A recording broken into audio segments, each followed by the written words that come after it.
Defeitos causados pela contaminação microbiológica em queijos. Dor de cabeça que chama isso aí. Muita dor de cabeça, para falar a verdade, né? Uma dor de cabeça até negligenciada, né? Às Sim, vezes. sim. Muitas vezes, né?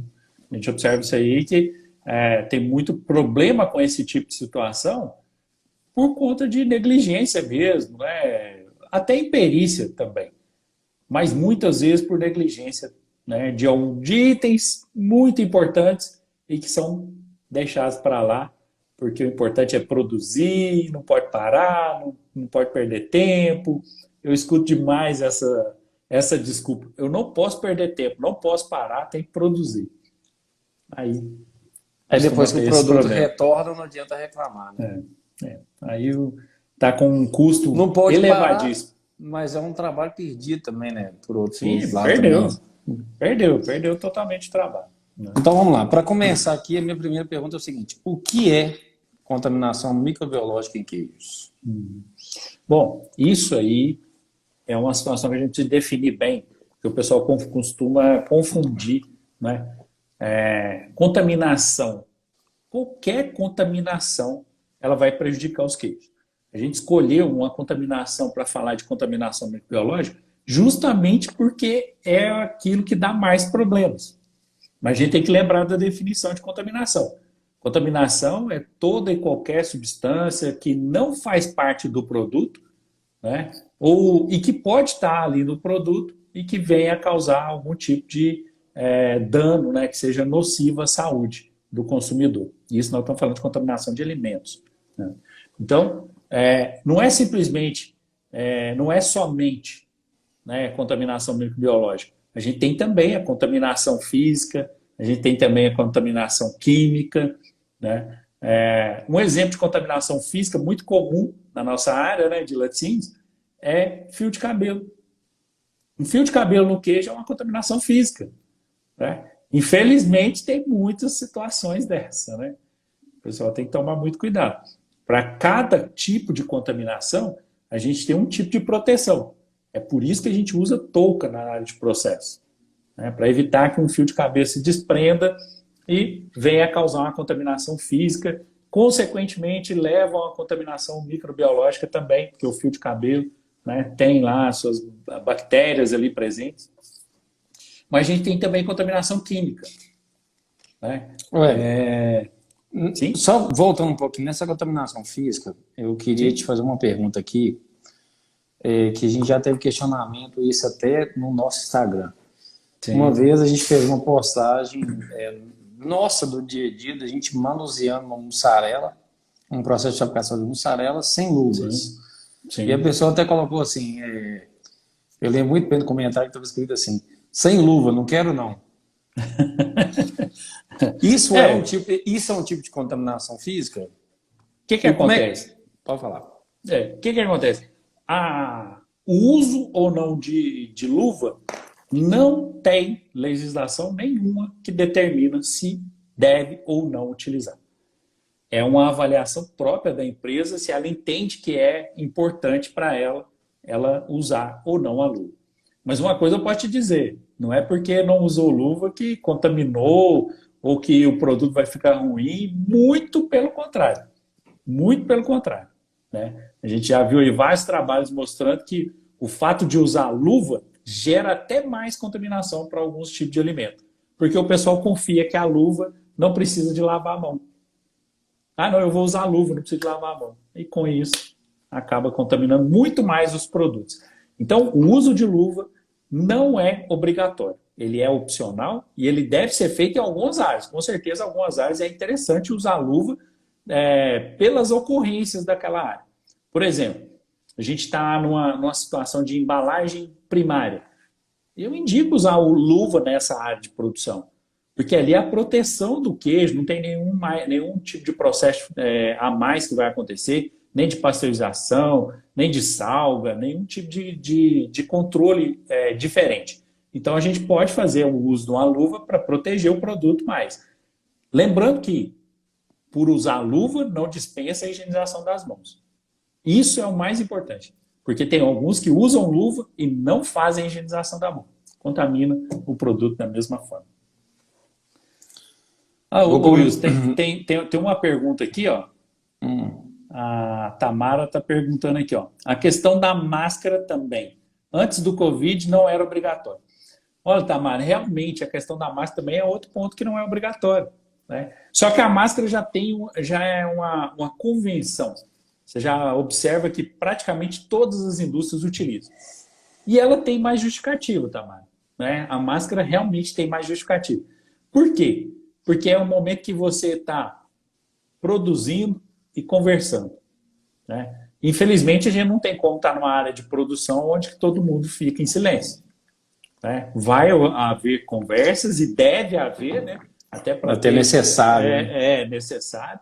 Então, assim, e quando a gente conversa, infelizmente, né, a gente percebe, né? A gente vai expelindo ali gotículas e essas gotículas vão cair sobre o produto, consequentemente gerar algum tipo de contaminação. O que é diferente da luva? Por que é diferente? Porque na luva, na mão, na verdade, a gente tem aquela obrigação de ficar lavando a mão frequentemente, né? Alguns estudos indicam que a gente, durante as 8 horas de trabalho, devemos lavar 8 horas de trabalho em indústria de alimentos.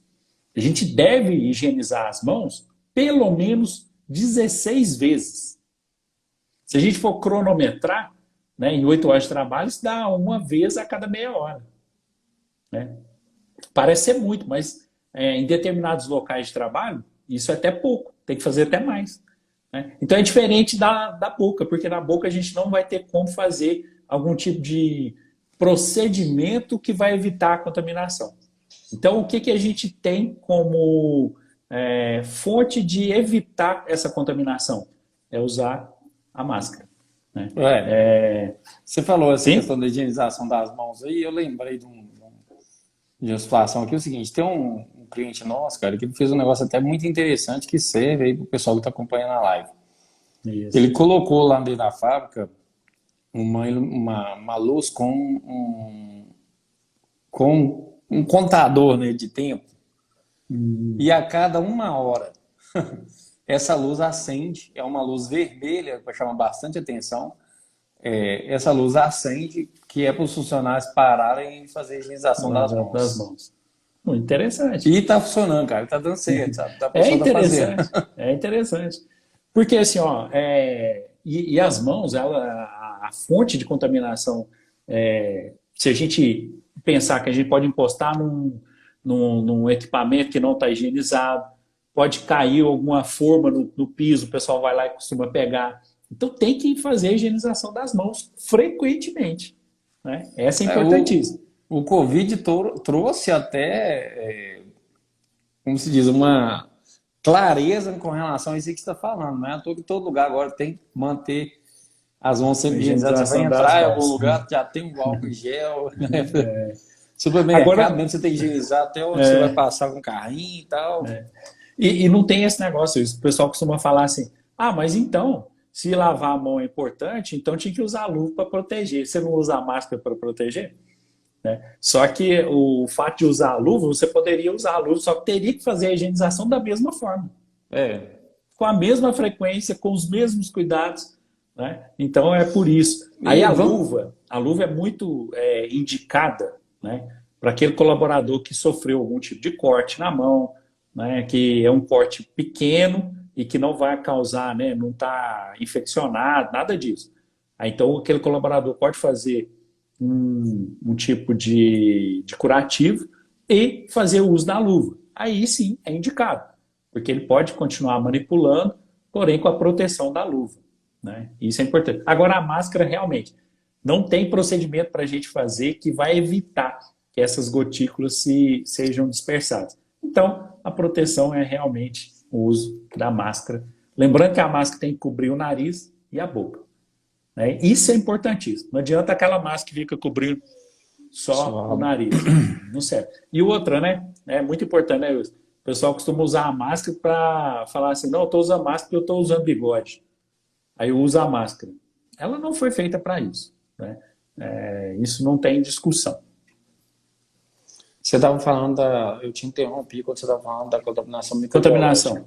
Aí o que acontece? A gente falou lá de contaminação né, física, Física. química, né? A contaminação química, principalmente, a que mais ocorre é pelo uso indevido dos produtos de higienização, né? Fez uma higienização de um determinado local, limpou com soda, não fez o enxágue adequado, aquela soda vai contaminar o seu produto. E isso, pessoal, parece que assim, o pessoal fala assim, mas isso não acontece. E acontece com muita frequência, né? E com grandes indústrias. A gente teve um caso aí recente aí do Todinho, né? Que o pessoal reclamou que o Todinho estava queimando a boca das crianças e tal. Na verdade, era porque era resíduo de uma solução alcalina que foi feita a higienização CIP do equipamento e não foi feito enxágue adequado. Então, essa é uma contaminação química muito importante da gente cuidar para evitar.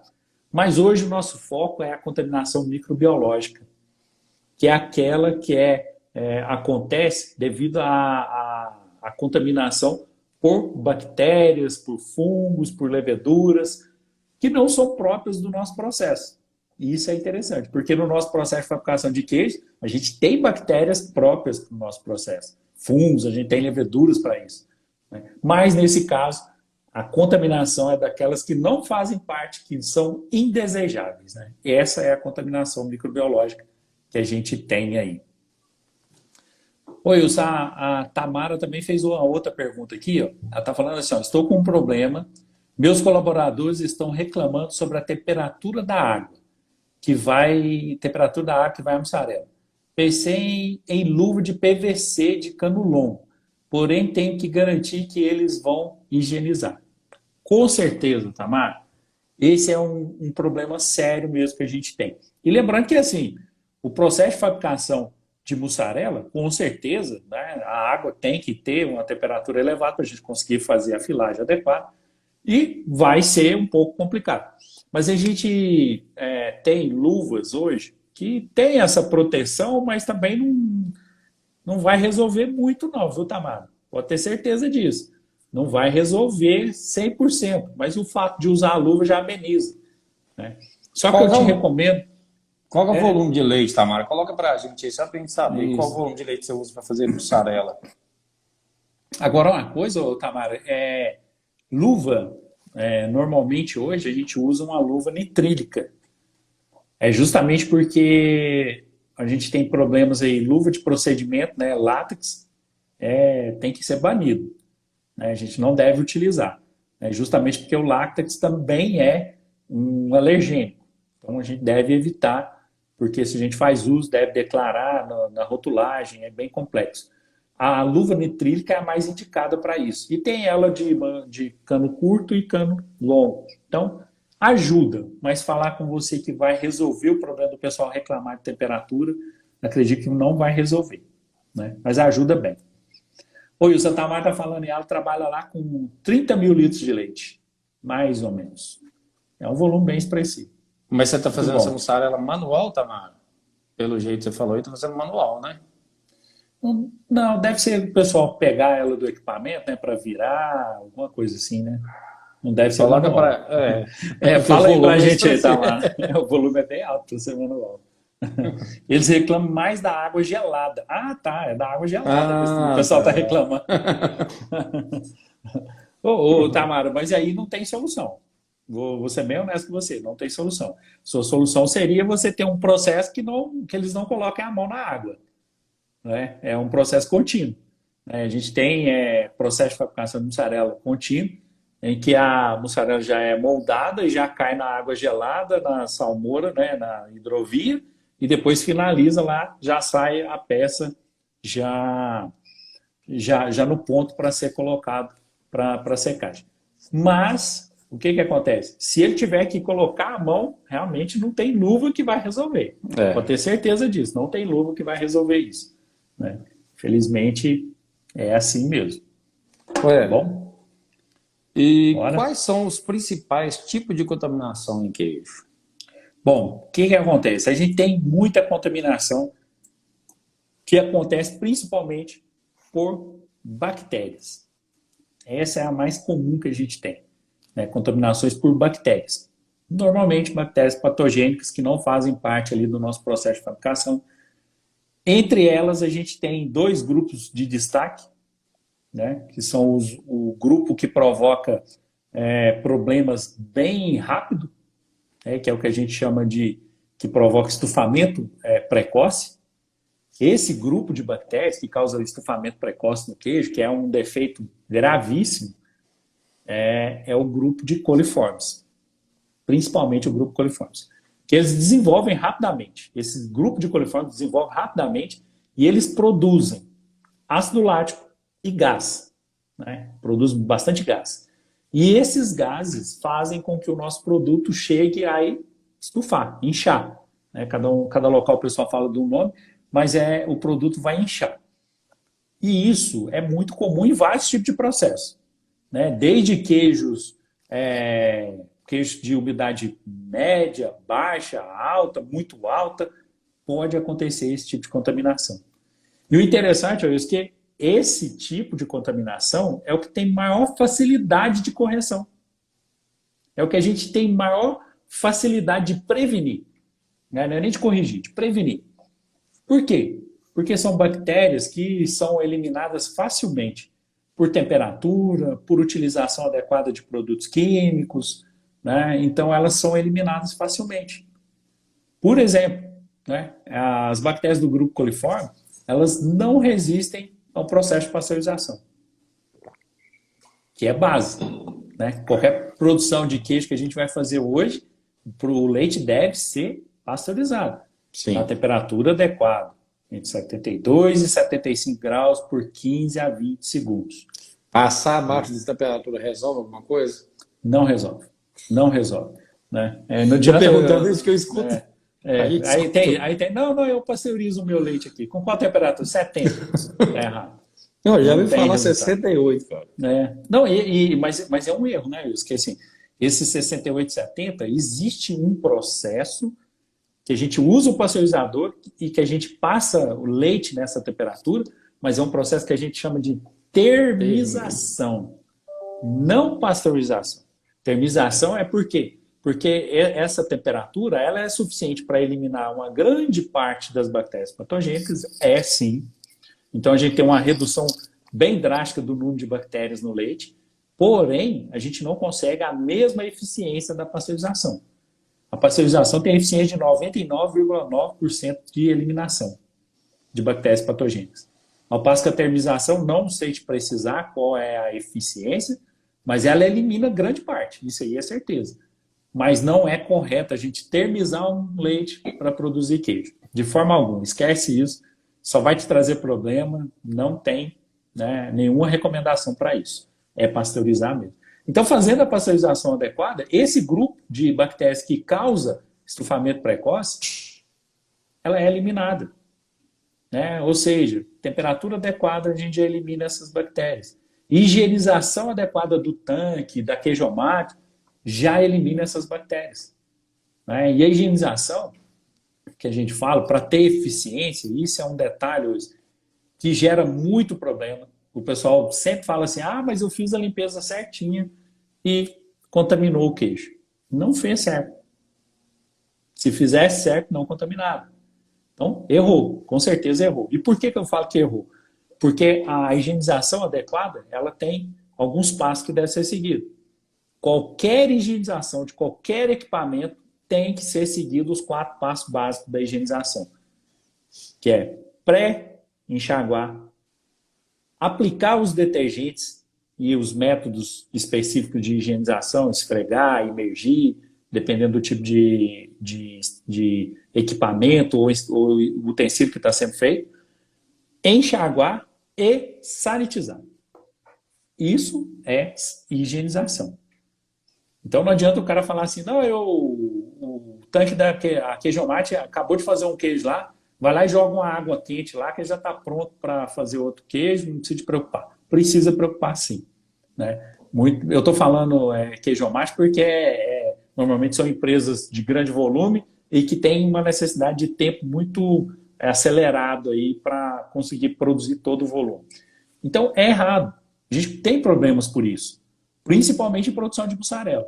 E olha que nem são por bactérias patogênicas, né? São por outros grupos de contaminação, por exemplo, os bacteriófagos, né? Que sobrevivem a esse processo de fabricação e no final, nos últimos tanques, nas últimas queijomadas, vão desenvolver, matar o fermento, eliminar, realmente é matar mesmo, é eliminar o fermento e, consequentemente, você não consegue ter resultado para a mussarela.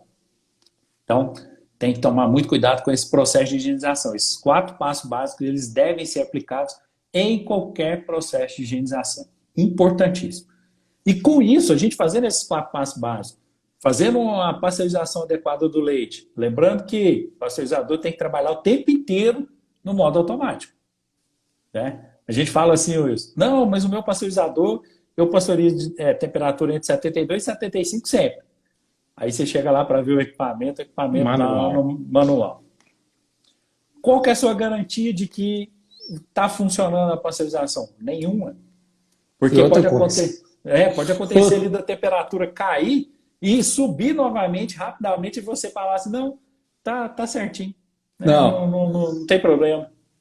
E acontece do operador de pasteurização ser o queijeiro que está fabricando o queijo. E o pasteurizador está no manual. Então, enquanto ele está fazendo o queijo, o pasteurizador cai a temperatura. Aí ele sai correndo para virar a chave. E aí, e isso quando o seu pasteurizador tem alarme sonoro, alarme visual. Porque tem uns que nem tem esse sistema. E isso é obrigatório. Hein? Quando a gente vê a definição de pasteurizador, os itens que deve ter um pasteurizador, entre eles inclui alarme sonoro e visual, que é para alertar quando a temperatura do leite cair. Né? Só que normalmente esse sistema só funciona se o pasteurizador estiver no automático também. Então, se não estiver funcionando no automático, não vai resolver nada. Né? Então a gente... que é o caso de muita gente aqui, está nesse manual. Ah, sim, com certeza, com certeza. E esse estufamento precoce é um dos maiores problemas que a gente tem com a produção de queijos. Né? Igual eu falei, tanto para queijo de baixa umidade quanto de muito alta umidade, pode acontecer. Né? E qual que é a característica desse tipo de estufamento? Né? Desse tipo de contaminação? É a formação de muitas olhaduras, pequenas olhaduras, né? Olhaduras aí entre 3 e 5 milímetros, bem redondinhas e brilhantes. Essa é a característica básica de estufamento por coliformes. Né? E, além disso, a formação de gás. Né? Então, o produto vai inchar, porque vai produzir muito gás dentro do produto. E, com isso, esse gás vai expandindo e fazendo com que o produto fique inchado, né? Que é o estufamento precoce. Pessoal, e a forma de eliminar é muito simples, a gente está falando aqui, pasteurizar adequadamente, fazer a higienização adequadamente. E, basicamente, aquilo que a gente tem que serve para evitar estufamento precoce, serve também para evitar estufamento tardio. Lógico que estufamento tardio é uma outra fonte do problema e ela é um pouco mais complicada de se resolver. O que é o estufamento tardio? É a mesma situação, o produto vai inchar, porque as bactérias que vão causar o estufamento tardio vão produzir principalmente gás carbono, e elas não têm essa situação de produzir muito ácido lático, mas produz muito gás. Né? E a diferença é que no estufamento tardio, a gente tem uma formação de olhaduras do tipo cratera mesmo. Né? A gente tem aquela formação redondinha de precoce. É uma cratera mesmo que se abre ali no queijo, fazendo com que ele estufe, né? Devido à produção de gás. Por que provoca, né, o estufamento tardio? Ele é principalmente provocado por um grupo de bactérias do grupo Clostridium. Né? É um grupo que está muito presente na zona rural. Né? Inclusive, quando o pessoal faz uma silagem mal feita, costuma contaminar com Clostridium. Aí o laticínio é que sofre. E esse Clostridium, ele é um esporo. O que é um esporo? O esporo é uma forma de proteção que alguns grupos de bactérias têm, que quando ele está em uma temperatura que não é favorável, ela se mantém ali fechada numa cápsula bem protegida. E quando o produto está numa temperatura ideal para desenvolvimento, essa casca se rompe e essa bactéria se desenvolve. Então, o Clostridium tem essa capacidade de ter uma proteção própria dele para condições adversas de temperatura e até de alguns tipos de produtos, né, produtos de higienização. Então é mais difícil controlar. Né? E como que a gente faz esse controle? Né? Primeiro, de forma alguma utilizar leite cru. Em nenhum processo de fabricação.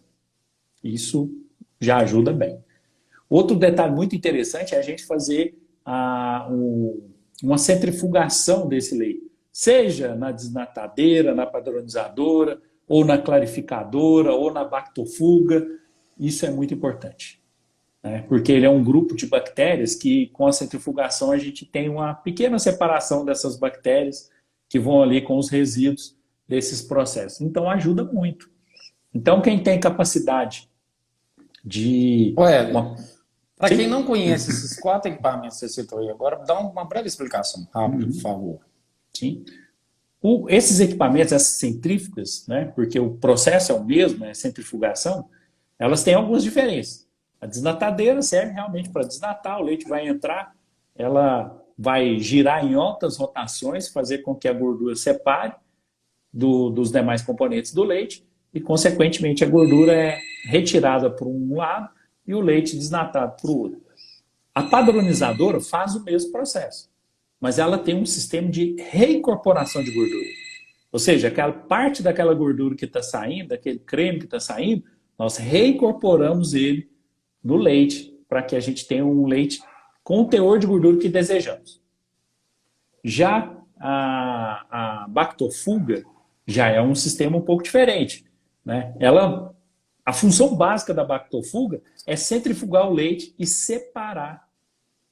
Né? Fazer uma limpeza no leite, porque todas as partículas, resíduos, vão ser separados ali do leite. Ela não tem função de retirar gordura do leite, nem padronizar.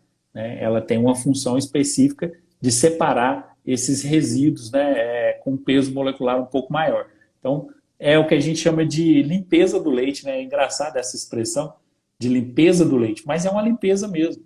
A gente costuma, inclusive, leite que sofreu o processo de bactofugação, a gente fazer a análise microbiológica antes e depois e perceber que diminuiu muito a quantidade de bactérias no leite cru. Né? Justamente porque foi submetida a esse processo da bactofuga. Então, são etapas, né, são processos que usam a mesma técnica, né, de centrifugação, mas com resultados diferenciados. Então, a gente tem aí à disposição. A Tamara perguntou aqui, a pasteurização elimina esporo? Não elimina, Tamara. Infelizmente, é essa característica a gente não consegue resolver simplesmente pasteurizando o leite. Né? O que a gente deve fazer é evitar de usar leite cru, porque o esporo ele pode, num determinado momento da estocagem, entender que ele está numa condição adequada de temperatura para desenvolvimento, e nesse momento você começar a pasteurizar e vai conseguir eliminar. Agora, se você não faz a pasteurização adequada, a chance desse esporo passar e ir para o seu processo é extrema, é muito grande. Então, a gente tem esses problemas. Então, as formas da gente evitar não usar leite cru de forma alguma, né? E também, né, fazer um processo de centrifugação do leite. E, como última alternativa, eu falo como última porque se a gente quer produtos, né, de qualidade elevada, a gente deve evitar. Mas, se não tiver como, a gente pode utilizar, porque a legislação permite, fazer o uso de alguns conservantes, né? Alguns conservadores ali para o processo de fabricação de queijo. Entre eles, a gente tem o nitrato de sódio, que é permitido, tem uma autorização para ser usado, e também da lisozima, né? Que também é uma enzima aí que consegue fazer a eliminação desses grupos de bactérias. Né? Esses 2 produtos são permitidos, estão descritos lá no RTIQ. Né? É claro que alguns queijos têm limitações, né? Por exemplo, queijo Minas Ancestral não pode ser utilizado o nitrato de sódio. Né? Então, tem a limitação de acordo com o tipo de queijo. Mas, como tendência, a tendência de estufamento tardio é para queijo de média a baixa umidade. Então, no queijo frescal realmente já não é importante e a gente nem deve usar porque a legislação não permite. Então, esses dois grupos de bactérias, né, tanto os coliformes quanto o grupo dos Clostridium, eles trazem aí prejuízos enormes, né? São defeitos aí que são causados por bactérias que causam muito problema, prejuízo enorme. E a gente tem um outro grupo, que é muito comum também, e que causa muito problema, que é o grupo dos bolores e leveduras, que também causam problemas de estufamento. Mas tem uma diferença muito grande entre o estufamento causado por Clostridium, por coliforme e por bolores ou leveduras. A diferença é que, no caso dos bolores e leveduras, também é produzido gás, só que esse gás é produzido na superfície do queijo. Né? Então, quando estufa a embalagem. Não estufa o queijo. Né? A gente costuma ver, por exemplo, um produto que a gente vê com maior frequência esse tipo de ocorrência, é em ricota. Ricota eu costumo ver muito esse tipo de situação. Né? A peça está intacta, está com, né, seu formato cilíndrico, normal, mas a embalagem virou uma bola. Está parecendo um queijo rei, redondinho. Esse é um indicativo de que foi estufamento provocado por bolores e leveduras, principalmente leveduras. Porque eles não se desenvolvem no interior do produto, mas sim na casca, na superfície. Né? E quando isso acontece, pessoal, a gente leva a outros problemas. A gente indica, né, tem a indicação de que existe problema com o material de embalagem, pode ser microfuro ou falha no momento de embalar o queijo, né? Permitiu passagem de oxigênio. Por quê? Porque bolores e leveduras são um grupo de micro-organismos que necessitam de oxigênio para se desenvolver. Então, se eles se desenvolveram, é porque tinha oxigênio disponível para eles se desenvolver. Então, já é um alerta, existiu uma falha. Se a gente tem um equipamento que faz selagem a vácuo e mesmo assim desenvolveu bolores e leveduras, vamos dar uma olhada em duas situações. Se o seu equipamento está fazendo o trabalho adequado, está formando vácuo adequado, está selando adequado, ou se o seu material de embalagem tem algum tipo de microfuro. Porque se tem microfuro, vai dar passagem de oxigênio, consequentemente vai desenvolver ali os bolores e leveduras, consequentemente a gente vai ter estufamento do produto. Pode ter, né, pessoal? Não quer dizer que microbiologia a gente tem que ficar muito alerta, que não quer dizer que porque contaminou, estufou. Né? Temos alguns grupos de bactérias que contaminam e nem estufam. Né? Produzem muito ácido lático, por exemplo, mas não estufam. Isso pode acontecer. Então a gente tem que ficar atento aí ao nosso processo, que é uma série de problemas.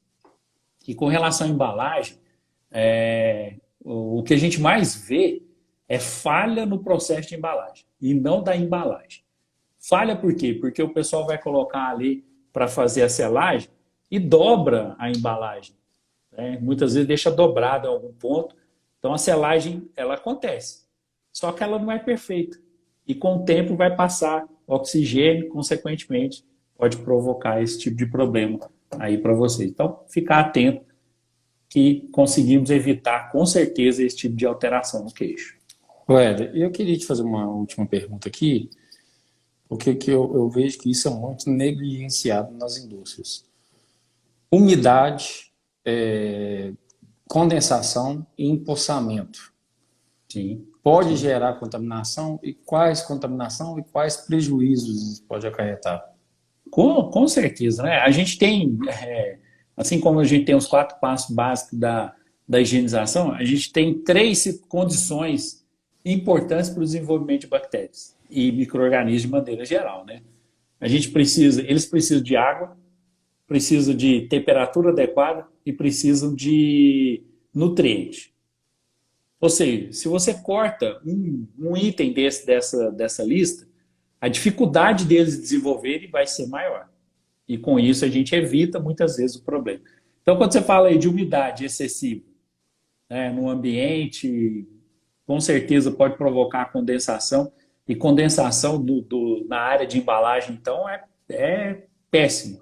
É certeza de contaminação, na verdade, né? Porque condensar é quando forma gotículas de água no teto, por exemplo, da sala de embalagem. Isso é muito comum, né? O pessoal faz uso de tanque de encolhimento, aí o pessoal não Isso. preocupa.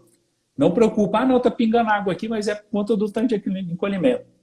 E acha aquilo normal. Não é normal, né? O tanque de encolhimento, se ele tem uma produção de vapor muito intensa, a gente tem que fazer uma forma de ter uma exaustão adequada, para não formar condensado. Esse condensado provoca muito problema, principalmente com bolores e leveduras, né? Porque fungos são aquele tipo de micro-organismo que está presente basicamente em todas as áreas da fábrica, e principalmente naquela área que é úmida.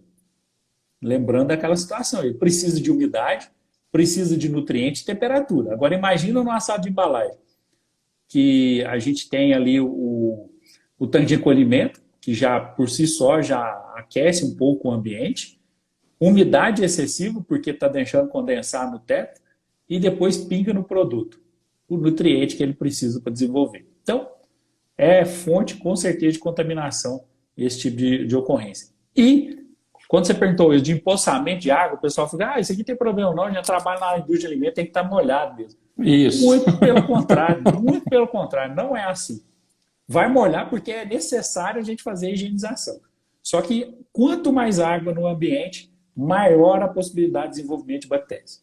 Porque elas precisam de água para desenvolver. Então, quanto mais a gente evitar, a gente vai estar cortando ali um dos pontos importantes para o desenvolvimento delas, né? E a gente deve cortar naquilo que a gente tem maior facilidade. Então, se a gente pode evitar de deixar água no piso, rapar o piso, a gente deve fazer. Isso é importantíssimo. Não é porque a gente trabalha no indústria de alimentos que tem que estar tudo molhado, né? Talvez o pessoal que está participando, não sei se já teve a oportunidade de entrar numa fábrica de leite UHT. É seca. A fábrica é seca. E está trabalhando com alimento. E deve ser seco, porque se ela estiver muito úmida, gera problema. Então, são situações assim que o pessoal entende assim, mas não tem que ficar lavando, não tem que estar limpando toda hora? Tem. Mas não quer dizer que você tem que deixar o ambiente totalmente molhado a todo momento, né? Então, é assim que funciona. E isso é importante, hein? Esse tipo de empoçamento gera também autoinfração. Porque tem que estar previsto no programa de autocontrole a evitar esse tipo de ocorrência. É isso aí que eu estou te falando, é muito negligenciado pelas fábricas. Muita fábrica a gente entra, o chão está ensopado e fica o dia inteiro muito molhado. Sério, eu acho que foi isso, eu acho que deu para esclarecer tudo. Tem mais alguma coisa que você queira colocar? Vamos só falar aqui que a Tamara fez um comentário aí, ó, que ela falou que é realmente muito seca, até estranhei. Deve ser sobre a situação da fábrica de leite UHT. E realmente é assim mesmo, Tamara, é seco mesmo, não tem que ficar molhado porque está produzindo alimentos, né? E principalmente no leite UHT, né? A gente tem ali momentos de higienização e nem no momento de higienização você vê tanta água espalhada. Então, na fábrica de queijo também a gente deve evitar ao máximo. Ok? Beleza, Sueli, muito obrigado. Muito bom. Então, quinta-feira estamos de volta. Quinta-feira nós estamos de volta. Ô, pessoal, colabora com a gente aí. O que vocês querem ouvir na próxima live? Vamos abrir uma enquete hoje? Vamos abrir uma enquete. Vamos colocar uma enquete aí pro pessoal, para vocês colocarem para nós o que é o assunto que vocês querem que a gente comente. Participe com a gente tem o maior prazer de contribuir com vocês. É isso aí. Valeu, Sueli, até quinta-feira. Valeu, pessoal. Até mais. Tchau, tchau.